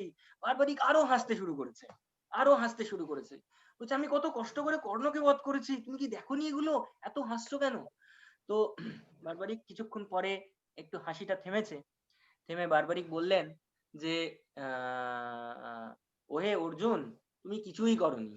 আমি প্রত্যেক সময় দেখলাম শ্রীকৃষ্ণ আমাকে দিব্যচক্ষু দিয়েছিলেন, আমি সব সময় দেখলাম তুমি বাণ ছুঁড়লে আর ভগবান শ্রীকৃষ্ণের সুদর্শন চক্র গিয়ে সেইগুলো নিয়ে ক্যারি করলো, ক্যারি করে ভীষ্মের বুকে লাগালো। আমি দেখলাম যে তুমি বাণ ছুঁড়লে, ভগবান শ্রীকৃষ্ণের সুদর্শন চক্র গিয়ে কর্ণের গায়ে আঘাত করলো। তুমি অঞ্জলিকাস্ত্র ছুঁড়লে, ভগবান শ্রীকৃষ্ণের সুদর্শন চক্র সেই অঞ্জলিকাস্ত্র নিয়ে গিয়ে কর্ণের কাছে পৌঁছে দিল। তুমি কিছুই করনি তোমরা। তখন ভীম বলছে রে আমি কি করেছি, আমি দুর্যোধনকে বধ করেছি। বলে তুমি কিছুই করনি, তোমার ভগবান শ্রীকৃষ্ণের সুদর্শন চক্র তোমার গদায় বসেছিল, ওই জন্য তুমি দুর্যোধনের পায়ে ভঙ্গর করতে পেরেছো। তো সবই ভগবান করেছেন আলটিমেটলি। এত ইন্টারেস্টিং টু আন্ডারস্ট্যান্ড, যদি আমরা মহাভারত একটু খুঁটিয়ে পড়ি তাহলে বুঝতে পারবো যে যে সত্যি আমরা সকলে নিমিত্ত মাত্র, জাস্ট সমস্ত কিছু হয়ে আছে, we are just playing our part. আমরা মনে করি যেন আমরাই করছি, আমরা মনে করি আমরা সমস্ত কিছু আমরাই করছি, কিন্তু অ্যাকচুয়ালি ভগবান শ্রীকৃষ্ণই সমস্ত কিছুর কারণ, সেটা আমরা জানি। তো যত আমরা বুঝবো, আমরা গীতাতে ঢুকবো, তো আরো বেশি করে পরিষ্কার পাবো যে আমরা কি, আমরা কেন, মানে সমস্ত কিছু উত্তর আমরা এই ভগবত গীতাতেই পাবো।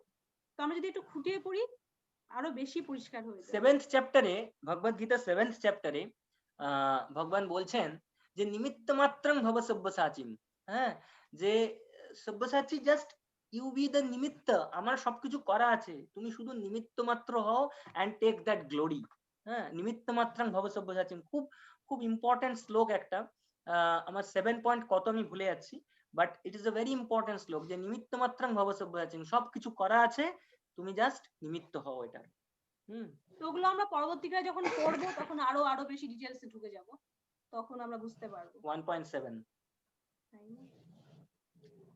আর একটু যাওয়া যেতে পারে, উই ক্যান। আমরা কি আরেকটু কন্টিনিউ করব? কন্টিনিউ। हाँ माता जी कीजिए। হরে কৃষ্ণ মাতাজি। হ্যাঁ, 1.7। আচ্ছা, আমি পাঠ করছি, আবার আপনারা পড়ুন।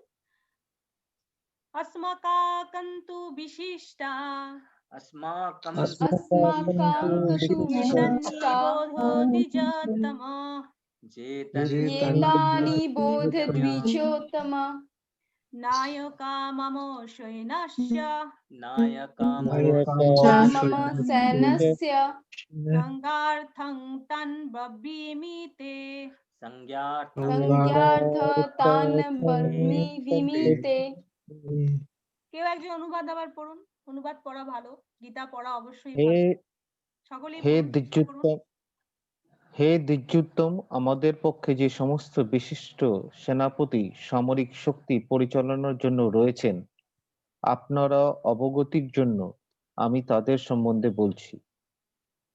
এখানে সেই আবার দেখা যাচ্ছে যে কি করছে দুর্যোধন, মানে দুর্যোধন কি বলছে, এতক্ষণ পর্যন্ত উনি তার ভয়ের থেকে পাণ্ডবদের সম্বন্ধেই বলছিল, এবার হঠাৎ করে তার মতি ফিরলো যে না, এবার যেন প্রকাশ না পেয়ে যায়, সে আবার ডিপ্লোম্যাটিক ক্যারেক্টার আর কি, প্রকাশ না পেয়ে যায় যে আমি ভয় পাচ্ছি, তো ওই জন্য কি করলো, ব্যাপারটাকে ঘুরিয়ে নেওয়ার চেষ্টা করলো, আর তখন নিজের দিকে কে কে বা কারা কারা আছেন সেই সম্বন্ধে বলার চেষ্টা করলেন, সেটা আমরা পরের শ্লোকে আবার দেখতে পাবো।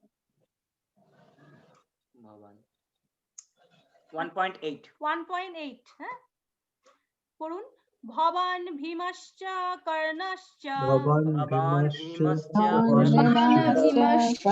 কর্ণশ্চ নৃপশ্চ সমিতিঞ্জয় कृपस्य समितिञ्जय প্রথমা বিকর্ণশ্চ अश्वत्थामा विकर्णस्य সমদত্তিস্তথৈব চ। समदत्तिस्तेव च। এবার অনুবাদটা একটু কেউ পড়ুন। সেখানে রয়েছেন আপনার মতোই ব্যক্তিত্বশালী ভীষ্ম, সম্পন্ন কর্ণ, কৃপা, অশ্বত্থামা, বিকর্ণ ও সমদত্তের পুত্র ভূরিশ্রবা, যারা সর্বদা সংগ্রামে বিজয়ী হয়ে থাকেন সর্বক্ষেত্রে। এখানে দেখতে পাচ্ছি এবার নিজের সামরিক বাহিনীতে কারা কারা আছে, দুর্যোধন সেই কথাগুলোই এখানে বলছেন, কিন্তু এখানে একটা খুব তাৎপর্যপূর্ণ ওয়ার্ড ভবান। ভবান যদি আমরা দেখি শ্লোকের পরে ভবান লেখা আছে আপনি স্বয়ং, মানে এখানে দ্রোণাচার্যকে বোঝাচ্ছেন ভবান সম্বন্ধে। কিন্তু আমরা জানি যে দুর্যোধনের যে সামরিক বাহিনীতে প্রধান কে ছিল, প্রধান ছিল হচ্ছে ভীষ্ম পিতামহ। ভীষ্ম পিতামহ ছিল প্রধান, কিন্তু দ্রোণাচার্যর কাছেই দুর্যোধন প্রথমে গিয়েছিলেন, তার কারণ সেই পলিটিক্যাল একটা চতুরতা বলা যেতে পারে। তার কারণ হচ্ছে আগেকার দিনের ব্রাহ্মণ এবং ব্রাহ্মণরা যদি সেই যুদ্ধক্ষেত্রে থাকে তাহলে সেখানেই আগে যাওয়ার নিয়ম ছিল, আগে সম্বোধন করার নিয়ম ছিল। ভীষ্ম পিতামহ এখানে বৃদ্ধ বা সামরিক বাহিনীতে প্রধান থাকা সত্ত্বেও দেখা যাচ্ছে দুর্যোধন সেই ব্যাপারটা মনে করে কি করেছেন, দ্রোণাচার্যকে আগে সম্বোধন করেছেন, মানে দ্রোণাচার্যকে বলেছেন আপনি, এবং তারপর বলছেন ভীষ্ম পিতামহ, কর্ণ, কৃপা, অশ্বত্থামা এরা সকলেই কিন্তু আমাদের সামরিক বাহিনীতে আছে, যারা কিনা সবসময় যুদ্ধে বিজয়ী হন, মানে নিজের দিকটা তখন আবার দেখার চেষ্টা করছেন। এতক্ষণ পর্যন্ত পাণ্ডবদের পক্ষ বলে গেলেন, এবার হঠাৎ করে উনি মোড়টা ঘোরাচ্ছেন নিজের দিকে, সেই আবার সেই কম্পারিজন মেন্টালিটি, একজনকে দেখে আবার নিচের দিকে তাকানো, সেটা একটা মানে কম্পারিজন মেন্টালিটি, যেটা আমাদের মানে বাস্তব লাইফে একদম ভীষণভাবে পরিত্যাগ করা উচিত, তা না হলে সবসময় কিন্তু এই কুরুক্ষেত্রের মধ্যে যুদ্ধ লেগেই থাকবে।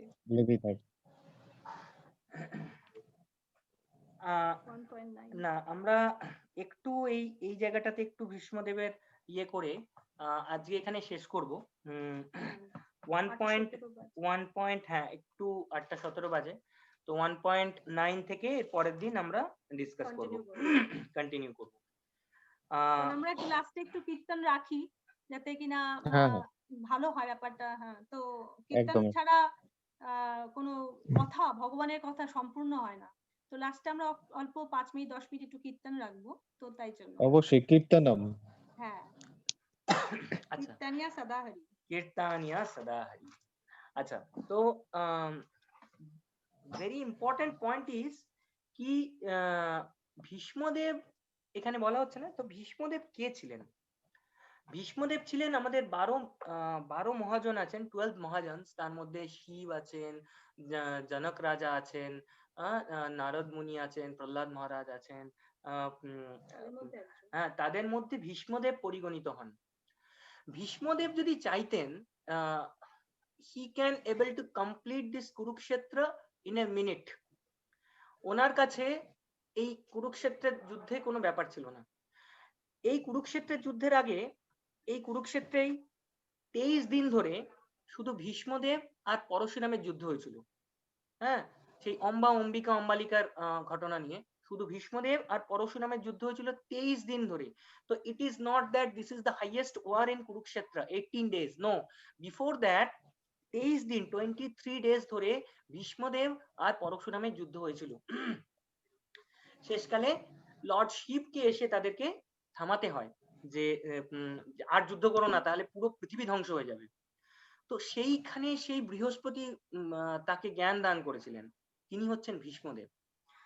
তো ভীষ্মদেব যদি চাইতেন, ভীষ্মদেব খুব সহজেই এই কুরুক্ষেত্রের যুদ্ধ জিততে পারতেন। কিন্তু প্রশ্ন হচ্ছে যে আমাদেরকে এখানে মানে মহাভারতে একটা খুব ইম্পর্টেন্ট জিনিস দেখানো হয় যে যেখানে শুধু ভীষ্মদেব না, দ্রোণাচার্য না, কর্ণ, ভীষ্মদেব, দ্রোণাচার্য এবং কর্ণ 3 মহারথী একদম একত্রিত, যে এক একটা মহারথী হলেই সমস্ত ওয়ার শেষ হয়ে যেতে পারে, আর কারুর দরকার নেই।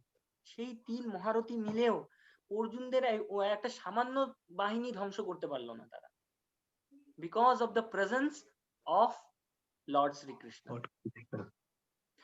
তো আমরা যদি একদম লাস্ট শ্লোকে যাই, একদম লাস্ট শ্লোকে, ভগবদ গীতার লাস্ট শ্লোক 18.78, তো সেইখানে লর্ড শ্রীকৃষ্ণ নিজে বলছেন, যত্র যোগ, এটা বলে ভগবদ গীতা শেষ। তো it is important to know the first শ্লোক and the last শ্লোক, at least if we are not able to memorize other শ্লোkas. তো তখন লর্ড শ্রীকৃষ্ণ বলছেন যেখানে যত্র যোগেশ্বর কৃষ্ণ তত্র পার্থ ধনুর্ধরা তথা শ্রী বিজয় ভূতি মতি মম। যত্র যোগেশ্বর কৃষ্ণ, যেখানে যোগীদের ঈশ্বর কৃষ্ণ আছেন, তত্র পার্থ ধনুর্ধরা, যেখানে ডিভোটি আছে, যেখানে যত্র যোগেশ্বর কৃষ্ণ, যেখানে কৃষ্ণ আছেন, যেখানে ভক্ত আছেন, ডিভোটি আছে, তত্র শ্রী, শ্রী মানে ফাইন্যান্স, অর্থ, লক্ষ্মী, শ্রী বিজয়, উইন, শ্রী বিজয় ভূতি, ভূতি মিন্স মিরাকুলাস পাওয়ার, শ্রী বিজয় ভূতি মতির মম, মানে আমার এই মত, যেখানে কৃষ্ণ আছেন আর যেখানে ভক্ত আছে সেখানে শ্রী বিজয় ভূতি 3টে জিনিসই আছে। আর শ্রী বিজয় ভূতি যদি 3টে জিনিস থাকে আমাদের সাথে, তাহলে আমরা we will be always the winner in each and every ghastly warfare.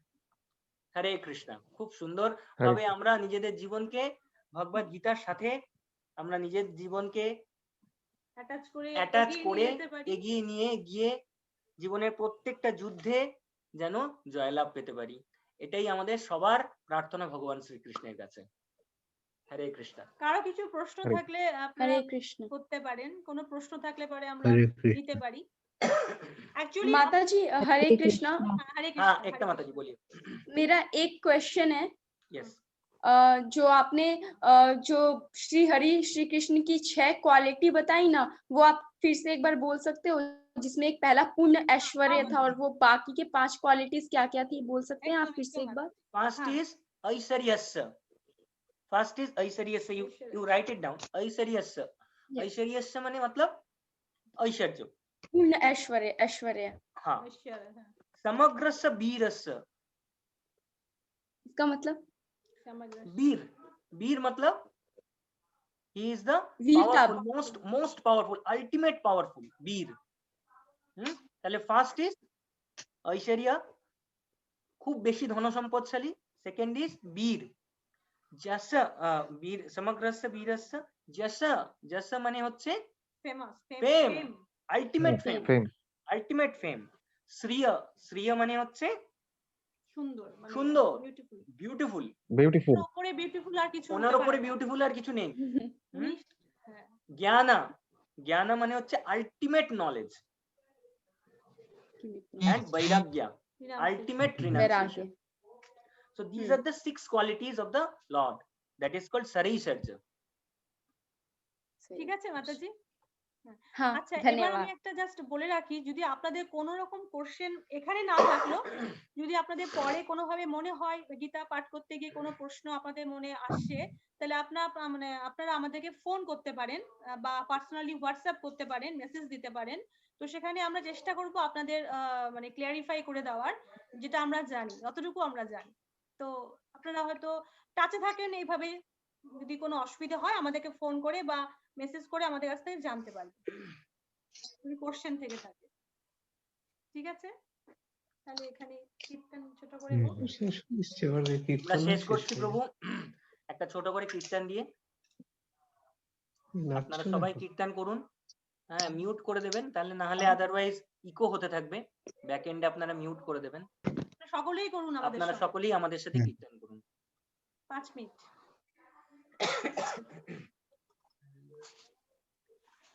Hare Krishna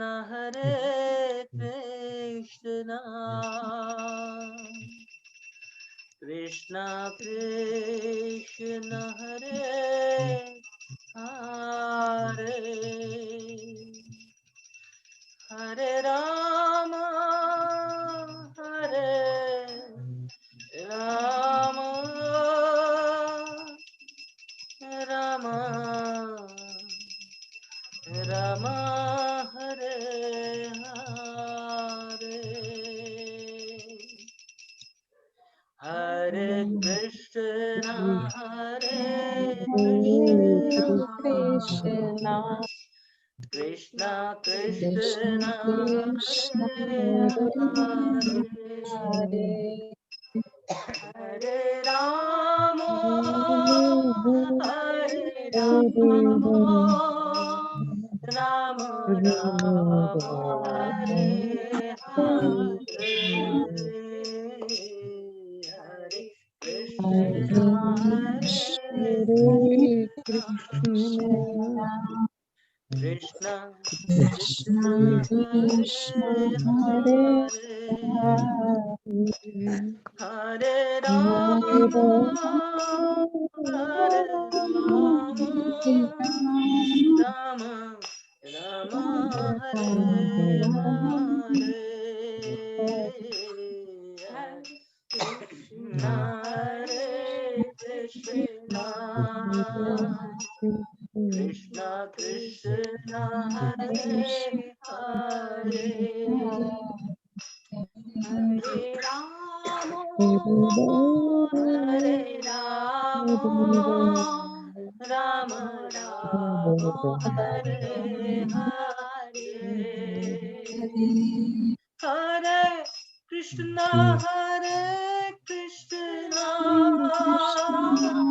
Krishna Krishna Hare Hare, Hare Ram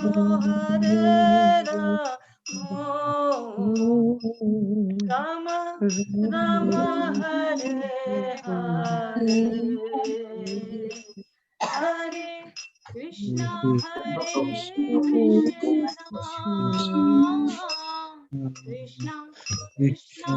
Krishna Hare Hare, Hare Ram Ram Ram Hare Hare, Hare Krishna Hare Krishna Hare Hare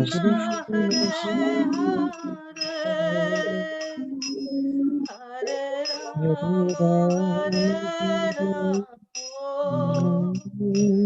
Rama Rama Hare Hare Hare Krishna Krishna Krishna Hare Hare Hare Rama Hare Rama Rama Hare Hare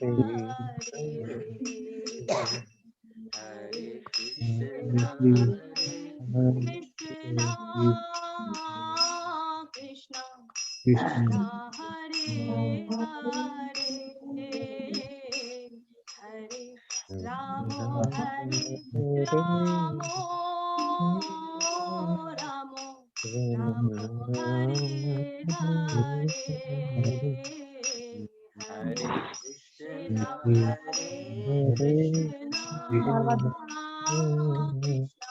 Krishna Krishna Krishna Hare Hare Rama Hare Rama Rama Hare Gaura Premanande Hari Hari Bol, Hari Bol. Kripa Sindhu Patitanam Pavanebhyo Vaishnavebhyo Namo Namaha. Jagadguru Srila Prabhupada ki jai. Jai. Hare Krishna Mataji, Prabhuji, ধন্যবাদ Hare প্রণাম। Krishna. ভালো থাকবেন। Next week এ আবার Hare আমাদের দেখা Krishna হবে। Prabhuji. Hare Krishna Hare Mataji. Krishna Prabhuji, Hare Krishna Prabhuji. Krishna Subha Mataji. হরে কৃষ্ণ। হরে কৃষ্ণ প্রভুজি। সকলে খুব ভালো থাকবেন। নেক্সট উইকে আমরা আবার একসঙ্গে ভগবত কথা শ্রবণ করব। নিশ্চয়ই নিশ্চয়ই হরি বল। নিশ্চয়ই হরে হরি কৃষ্ণ হরে বল। কৃষ্ণ সুদেশনা মাতাজি কি হরে সুদেশনা মাতাজি কি কৃষ্ণ। মাঝে মধ্যে ইয়ে হয়ে যাচ্ছিলেন? সুদেশনা মাতাজিকে আমি দেখছিলাম বেরোচ্ছিলেন ঢুকছিলেন। সুদেশনা বাড়িতে নেই, আমার মা মানে সুদেশনা আমার বোন, তো আমার মা দেখছেন, তো মা মনে হয় ঠিক করে অপারেট করতে পারছেন না আচ্ছা ব্যাপারটা। আচ্ছা আচ্ছা আচ্ছা হ্যাঁ, তো ওই জন্য অসুবিধা হচ্ছে মায়ের। আমি ফোন করলাম কিন্তু মা ধরলো না, আচ্ছা আচ্ছা ওই জন্য অসুবিধে হচ্ছে বোধহয়। ওকে হুম ঠিক আছে। হ্যাঁ, ওকে হরে কৃষ্ণ মাতাজি, হরে কৃষ্ণ প্রভুজি। হরে কৃষ্ণ। হরে কৃষ্ণা। সবাই ভালো থাকবেন। সবাই ভালো থাকবেন। আপনারাও হরে ভালো কৃষ্ণা। থাকবেন। আচ্ছা আপনারা ভালো থাকুন। একটা ছোট অ্যানাউন্সমেন্ট দিয়ে শেষ করব। সেটা হচ্ছে যে আমাদের একটা মায়াপুর ট্রিপ প্ল্যান্ড হচ্ছে।